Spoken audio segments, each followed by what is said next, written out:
Look, if there's two things I love, it's witches and killer cats. And I have a story for you today that combines both of these things. It's a tale of witchcraft hysteria that swept through a small Ohio town in 1897 and left a series of strange deaths that remain unexplained to this day. Our story today takes place in an unincorporated community called Richfield Center, located in Lucas County, Ohio.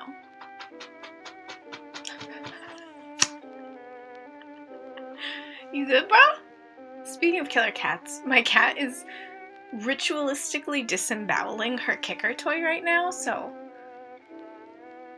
on theme. Richfield Center lies at the heart of Richfield Township, which was settled by 3 German families in the 1830s. And this has nothing to do with the story really, but I have to tell you about this weird thing that I found when I was researching the 3 families that settled the area. So one of these men was named Pliny Lathrop, and I found the transcribed text of this book about the Lathrop family history. And it includes this weird little rhyme described as a toast to Pliny that was repeated by his descendants. Pliny was the last in line.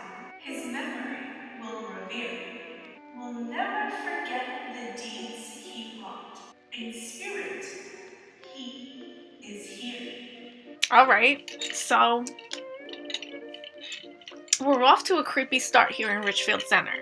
Well, like I said, Richfield Center was settled entirely by German immigrants who brought their language, customs, and superstitions with them. The settlement wasn't far from the more populated city of Toledo, but it was isolated enough that when the trouble started, word didn't spread outside of Richfield Center until it was already too late.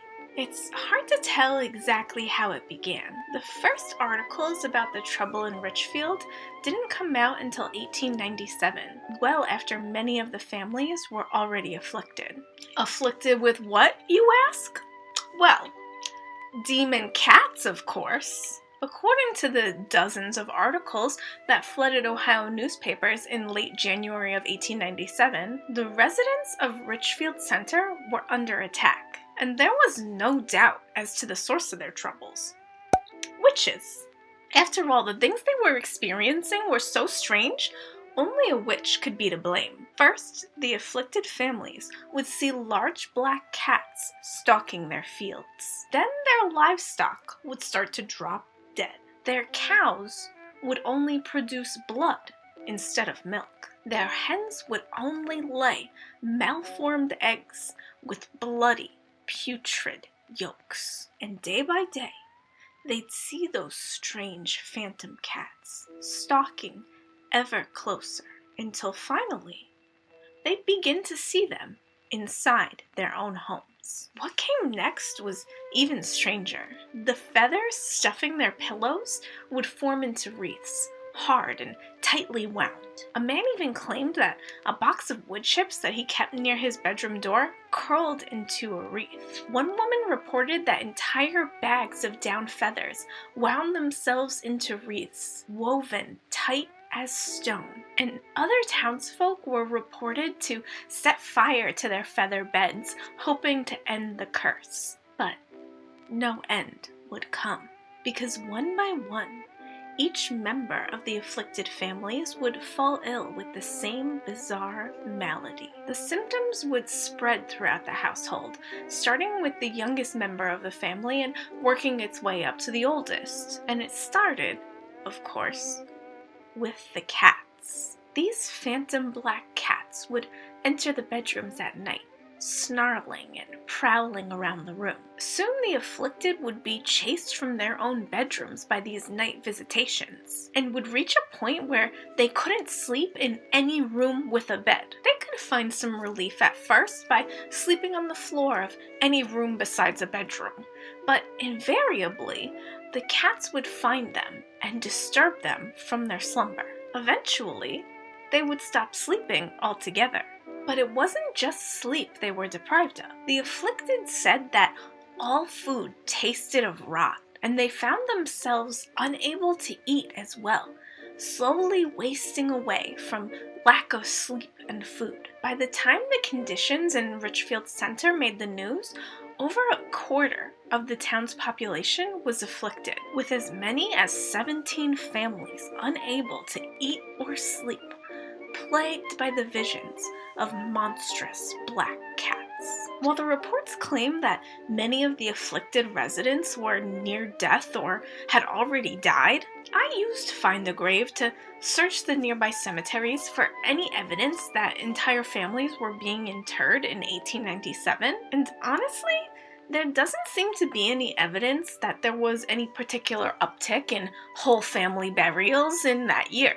However, that doesn't really debunk anything because these were very rural people in a very sequestered German community. So it's possible that their dead went into family plots and wouldn't be recorded in the nearby cemeteries. And despite the dozens of articles that flooded Ohio newspapers early on, reporting on this phenomenon dropped off as suddenly as it started.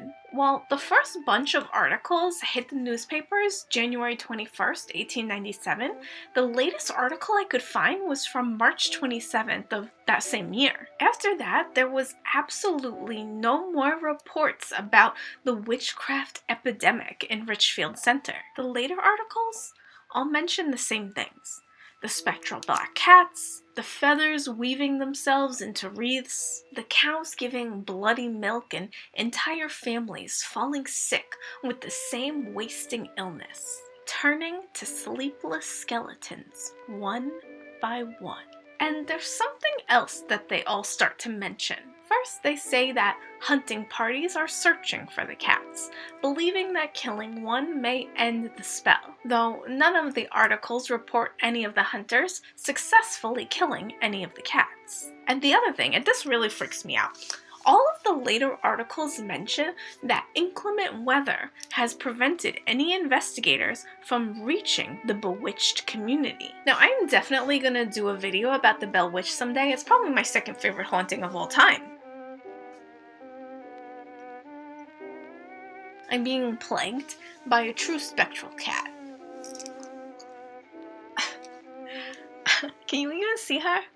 No, she's just the darkness. She just becomes the darkness. It's fine. So, starting in 1817, the Bell family started to report strange poltergeist activity on their farm, including the sighting of spectral animals and members of the family falling ill, including the patriarch of the family who eventually died of his supernatural malady. And all of this was purported to be the work of a local witch, which makes the similarities to the story about what happened in Richfield Center even more interesting. But wait, there's more, because allegedly, at some point during the Bell Witch haunting, pre-presidential Andrew Jackson heard about it and came to investigate the haunting for himself.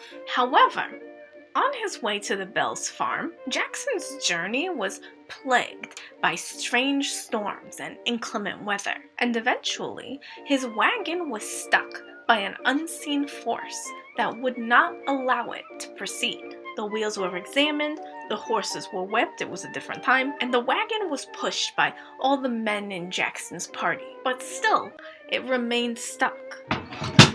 Oh, Jesus Christ, what are you up to up there? Oh my God!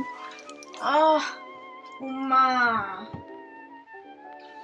You're covered in catnip. You look like a fucking addict. Spectral cats, you know what I mean? Finally, Jackson was said to exclaim, "By the eternal, boys, this is the witch." Then he heard the disembodied voice of the witch herself respond, "All right, General, let the wagon move on.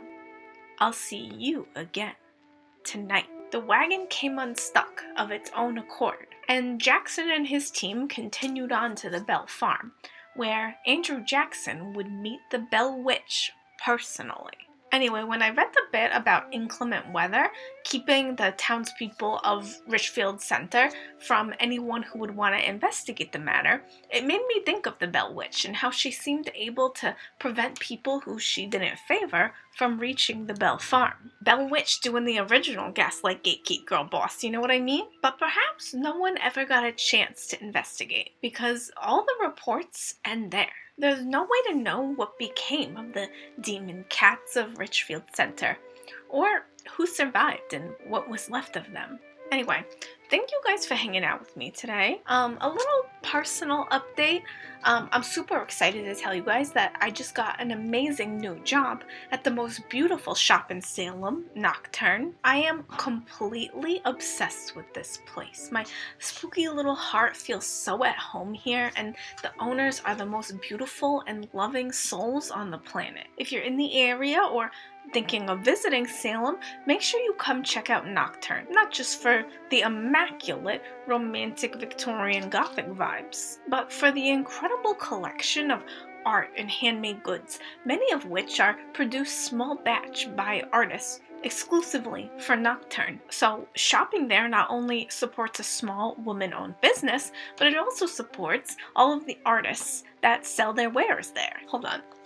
This is what we're doing right now. You see this shit? What is going on over there? Demon cat. Excuse me? Ma'am. Oh.